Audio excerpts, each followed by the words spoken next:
Mike here. Thanks for joining me for another Make It video. So today we're going to be looking at our Legends of Hollywood CD, and the reason being is that on the 30th of September 2015 it's going to be the 60th anniversary of the death of James Dean, that iconic Hollywood actor who was tragically taken in a car accident far too young and was cut down in his prime far too early in his career. So we're going to look at the Legends of Hollywood CD collection, which is what this is taken from. Now on this CD you have such Hollywood legends as Judy Garland, you've got Elvis, Doris Day, there's John Wayne, Marilyn Monroe, Laurel and Hardy, you have Charlie Chaplin, Elizabeth Taylor, and of course James Dean. But I don't know why, but the Marlon Brando is also on this CD as well, and I think it features imagery from On the Waterfront, that iconic image of him with that leather cap on the motorcycle. So that's what we're going to be doing today. We're going to be looking at this A5 all occasion card featuring James Dean. So from the CD I've gone ahead and printed off one of the sheets of pyramid toppers that are on there. This is the James Dean one, obviously, so you've got all the different layers and a choice of different sentiments for this one. So we're going to be using all of the layers for the front of our card. I've also printed off on a sheet of vellum the James Dean insert, the portrait A5 insert, and you can see the vellum there because you can see right the way through it. Not a particularly heavy one. There you go, you can see through. So that's going to be nice and floaty on the inside, and that just needs folding down and just trimming slightly. And I've also printed off a couple of backing papers. Now I wanted to keep the same sort of colours that were in the main image. So we have the sort of orangey brown of his hat, the blue of the sky.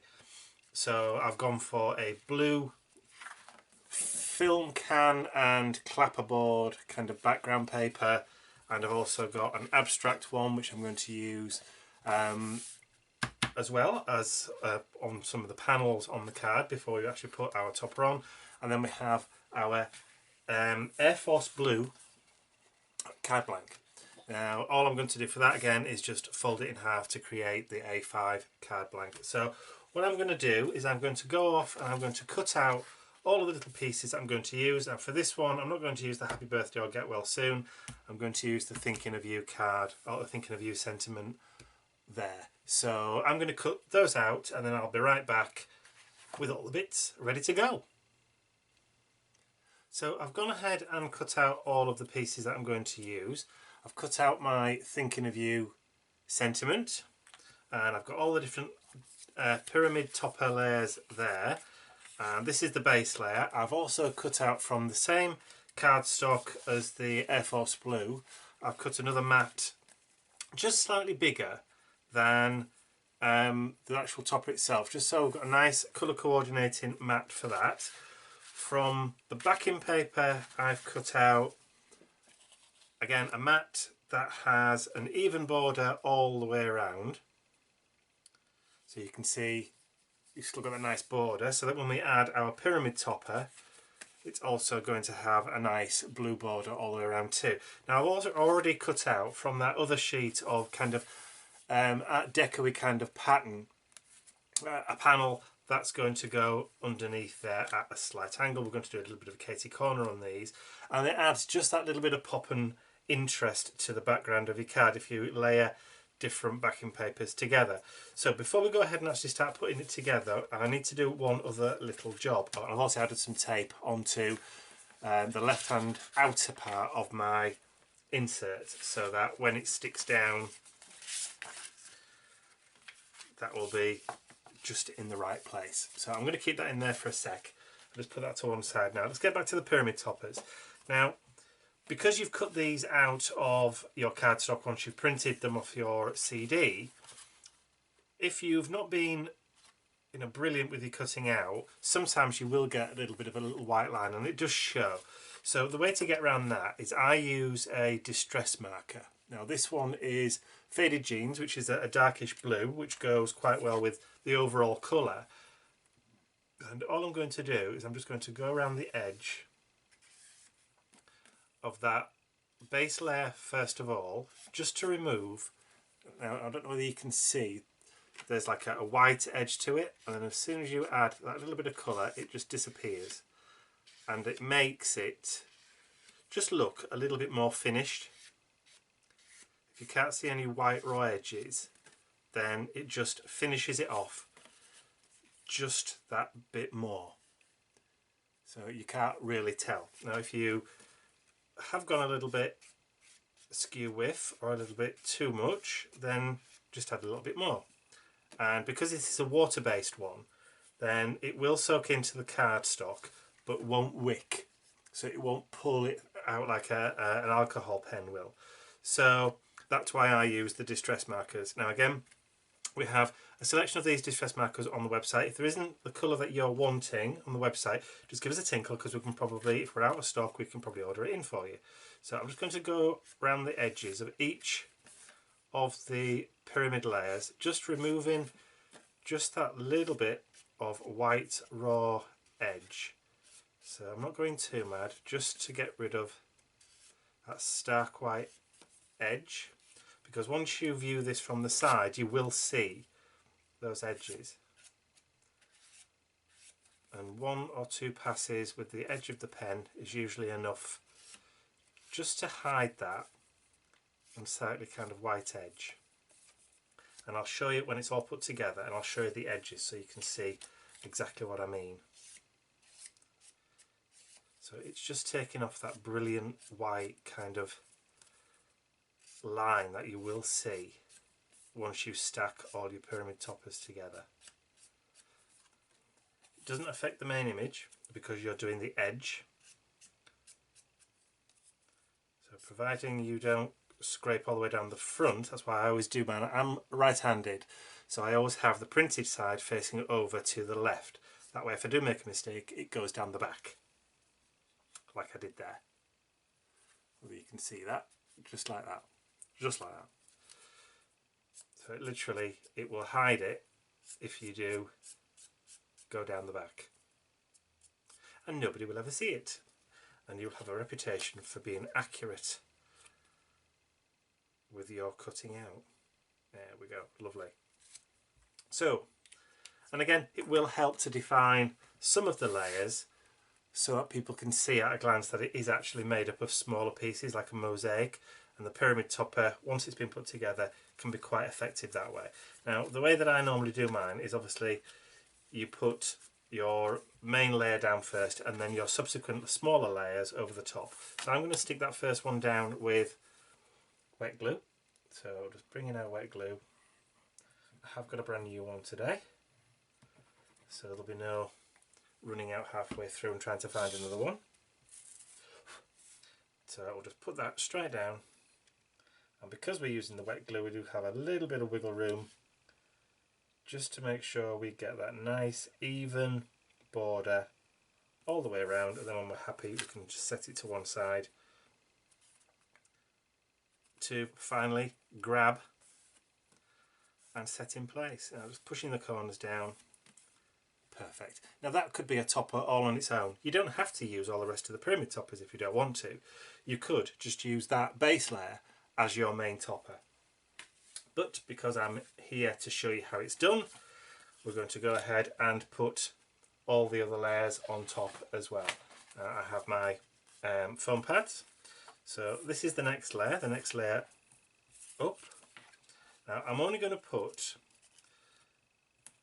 the foam pads in one each of the 4 corners and then one in the middle.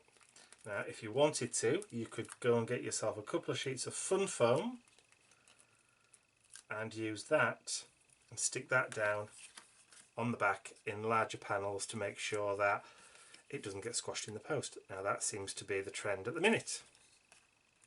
So I'll put the first layer down and then I will go into fast forward mode and we'll be able to speed through this in no time. So let's just line up where we think everything needs to go. Now this is going to be quite difficult while I'm trying not to get my head in shot. Now I think that's just about perfect. There we go. So we've got our first layer already on. Now can you see already, you can't see that white line. You can see a little line, but that's obviously a shadow. But there's no obvious white line. So I'm going to go ahead into fast forward and I'll put the rest of these layers on. There's only 3 layers to go, so I'm going to build the rest of the pyramid topper up first and then we'll put the card together.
Okay, so we're back.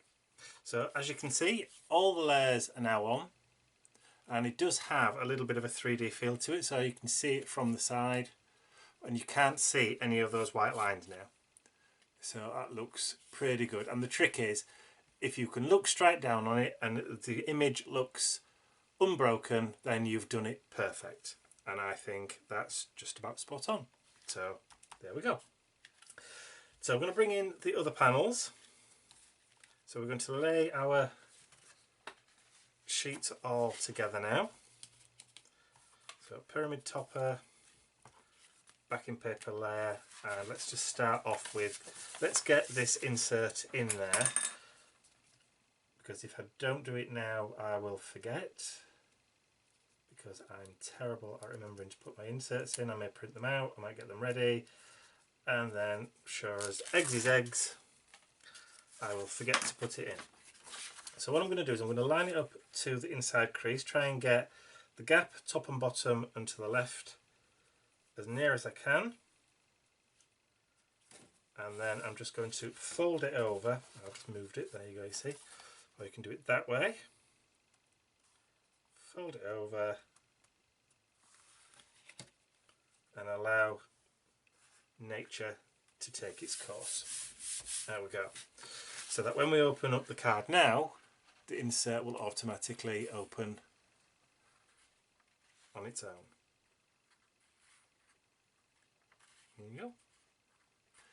If we'd have stuck that back panel piece down, then it would have laid flat. So when you open it now, the inside piece comes with it. There you go. And then you can write your message to whoever it is that you want to. Now you notice you can't see the tape because the vellum is thick enough for that tape to disappear. So I know that's always a concern for some people using vellum as inserts. Okay, so our backing paper layer, I'll wet glue again. Just add our wet glue all the way around the outside. Again, I'm doing this so that I have a little bit of wiggle room to make sure that I can get it all lined up nicely with an even border all the way around. Now there is an upside down and a wrong way around to do this one, so I'm going to make sure that I get it the right way. Drop it onto my card and then I can just manoeuvre it till I'm happy, give it a slight push and allow that glue to grab. There we go.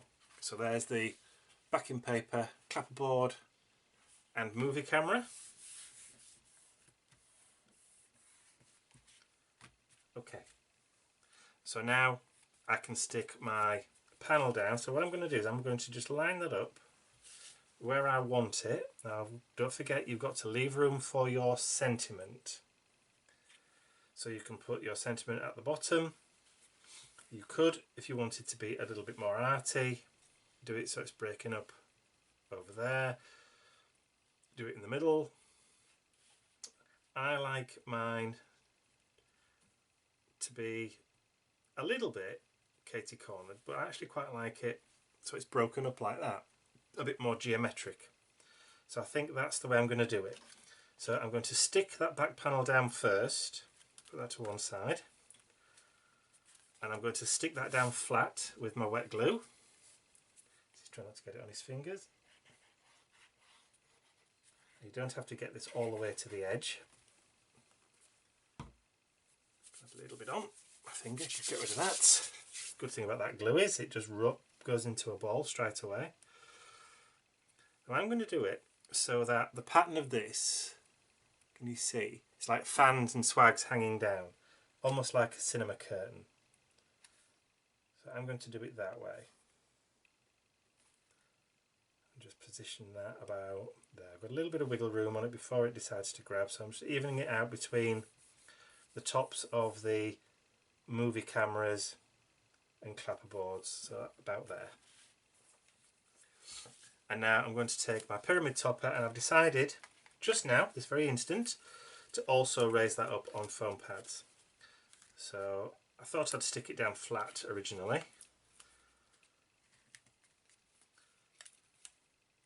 but I remembered the one you saw at the beginning of the programme was raised up on foam pads, so I need to do that too.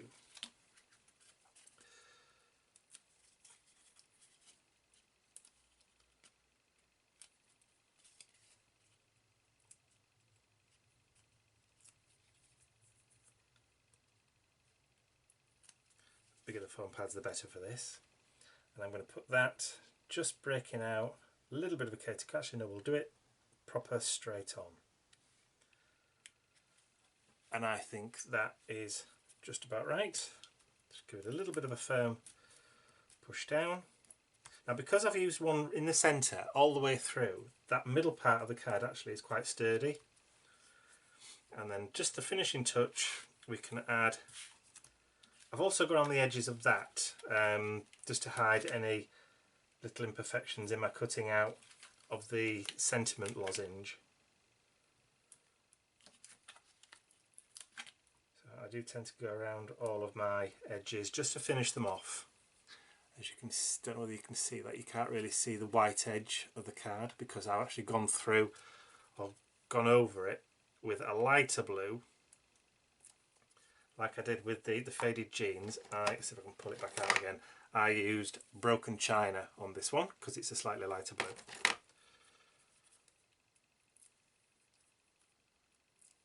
And then I'm going to stick that at the top So it's breaking out of there, and just try and make sure I get that lined up, which I think I have. Just give it a push down, and then you can go ahead and decorate this however you want to. Now I'm just going to have a flick through my stash to see if I've got any appropriate coloured gems or pearls.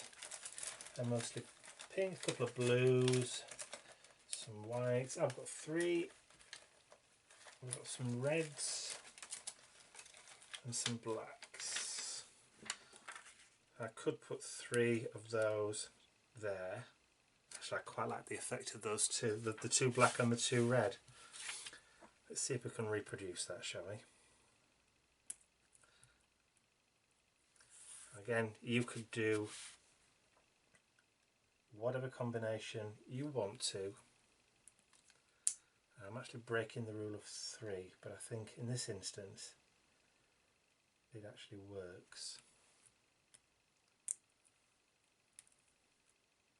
Mainly because we're using geometric shapes.